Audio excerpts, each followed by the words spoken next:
kopi di suasana seperti ini sepertinya enak. Eits. Tunggu dulu. Jangan minum kopi. Kamu tahu tidak? Dengan tidak meminum kopi, gigimu bisa jauh lebih sehat. Berat badan bisa turun. Dan tentunya jantung lebih sehat. Kalau gitu, saya tidak akan pernah menyentuh kopi. Hei, tunggu dulu. Kamu itu kudet ya? Kamu tidak tahu? Kopi itu bisa menurunkan tingkat depresi loh. Meningkatkan memori, umur yang lebih panjang. Dan tunggu saja, jantungmu bisa lebih sehat. Hah? Jadi mana sih yang benar? Setiap hari, berbagai keputusan terbentang di hadapan kita. Ada yang sepele, ada juga yang penting. Ada yang tidak berpengaruh, bahkan ada yang berpengaruh sekali terhadap kehidupan kita selanjutnya. Di era berita palsu, data kontras, kita dibanjiri oleh berbagai macam informasi yang harus kita proses setiap harinya. Hal ini tentunya menyulitkan kita ketika hendak membuat keputusan dan juga mengambil suatu tindakan. Salah satu teknik efektif yang bisa membantu kita yaitu dengan berpikir kritis. Ketika kita tidak mempunyai kemampuan untuk berpikir kritis, kita akan mudah terombang-ambing, terprovokasi, diadu domba, bahkan tertipu. Berpikir kritis adalah cara berpikir yang jelas, rasional, terbuka, dan berdasarkan bukti dan fakta atas apa yang kita baca, dengar, dan lihat. Berpikir kritis adalah pemikiran reflektif yang masuk akal dan berfokus pada memutuskan apa yang akan dipercaya atau dilakukan. Berpikir kritis termasuk ke dalam kemampuan yang harus dimiliki seseorang di abad ke-21.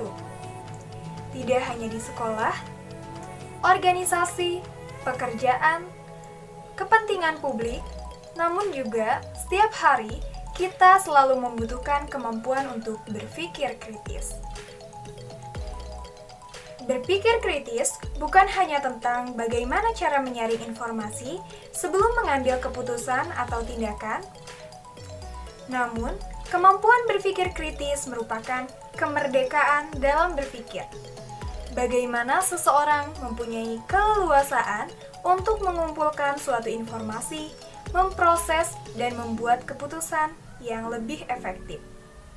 Berpikir kritis merupakan sebuah proses di mana di dalamnya kita akan mengidentifikasi suatu persoalan atau isu terkait yang kita cari, mengobservasi, menganalisa, merefleksikan, mengevaluasi, menarik kesimpulan, hingga pada akhirnya menentukan sebuah keputusan. Keputusan itu tidak hanya iya atau tidak, bukan hanya setuju atau tidak setuju, atau benar dan salah. Namun lebih dari itu, bagaimana cara kita mengevaluasi secara keseluruhan, selanjutnya memahami dan mempertimbangkan semua kemungkinan-kemungkinan yang akan terjadi. Sebelum melakukan sesuatu, sebelum mempercayai suatu nilai, sebelum mempercayai segala sesuatu yang kita dapatkan, cobalah analisa terlebih dahulu, supaya apa yang kita putuskan, semuanya pasti, jelas, dan masuk akal. Meminum kopi dapat meningkatkan memori.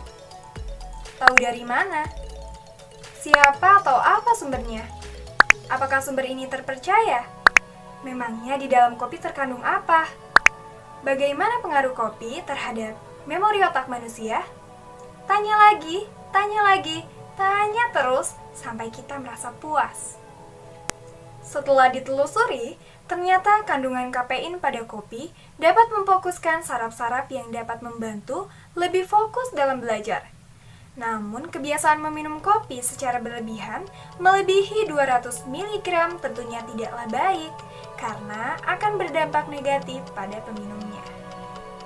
Lantas, mengapa kita butuh dan harus berpikir kritis? Supaya tidak mudah menelan bulat-bulat sebuah pernyataan atau kesimpulan, memperoleh pengetahuan sehingga kita mempunyai kemandirian dan pendirian dalam berpikir ketika harus menentukan sebuah permasalahan dan memutuskan pilihan atas keputusan sendiri, membuat kita lebih percaya diri dan yakin terhadap keputusan yang kita ambil, kita lebih terbuka, sadar akan adanya perspektif ataupun ide-ide lain yang sama-sama terpercaya, namun karena beberapa hal, kita akan memilih yang paling terbaik. Kita bisa lebih memahami, tidak gagal paham, terhindar dari manipulasi data, hoax, penipuan, dan sebagainya. Sebagai refleksi diri, menjalani kehidupan yang penuh dengan kebermaknaan dan menyusun kehidupan yang sesuai, kita perlu merefleksi nilai dan keputusan yang kita ambil. Untuk menjadi seorang pemikir yang kritis, kita harus mempunyai rasa penasaran dan keingintahuan yang tinggi. Kita harus berpikir secara adil dan seobjektif mungkin terhadap suatu permasalahan yang dihadapi, mencari dan menganalisis faktor-faktor yang relevan dengan permasalahan yang dihadapi, sadar kemungkinan adanya bias, sebisa mungkin mencari dan membandingkan sudut pandang lain, lalu menganalisa apakah argumen tersebut relevan atau tidak, mengevaluasi apakah argumen yang kita pilih itu kuat, valid dan juga relevan, beserta pertimbangan implikasi yang akan terjadi, baik positif maupun negatif. Kita harus menyadari bahwa tidak setiap saat ataupun tidak setiap hari kita bisa berpikir kritis. Karena mungkin ada beberapa faktor yang mempengaruhi kita, seperti misalnya emosional ataupun faktor-faktor lainnya yang menyebabkan kita tidak berpikir secara logis atau rasional. Latihan untuk berpikir kritis ada banyak macamnya. Bisa melalui menonton sebuah film, menulis, membaca sebuah buku, dan banyak lainnya. Siapa sih yang tidak mengenal sosok B.J. Habibie? Kejeniusan dan sikap rendah hatinya dalam film Rudy Habibie mengajarkan kita bahwa berkontribusi pada negara tidak hanya dilakukan dengan berteriak dan angkat senjata, tapi juga dengan ide dan pikiran, melalui analisa persoalan dan juga menemukan solusinya. Tujuan pendidikan semestinya untuk mengajari kita cara untuk berpikir, daripada apa yang perlu kita pikirkan. Lebih ke cara meningkatkan akal agar kita mampu berpikir untuk diri kita sendiri, bukan memenuhi memori dengan pikiran tentang orang lain. Pikiran yang sudah tereduksi dengan baik selalu memiliki lebih banyak pertanyaan daripada jawaban. Belajar dan tidak berpikir itu sia-sia. Berpikir dan tidak belajar itu berbahaya. Saya berpikir dan berpikir selama berbulan-bulan dan bertahun-tahun. 99 kali kesimpulannya salah. Ke-100 kalinya saya benar.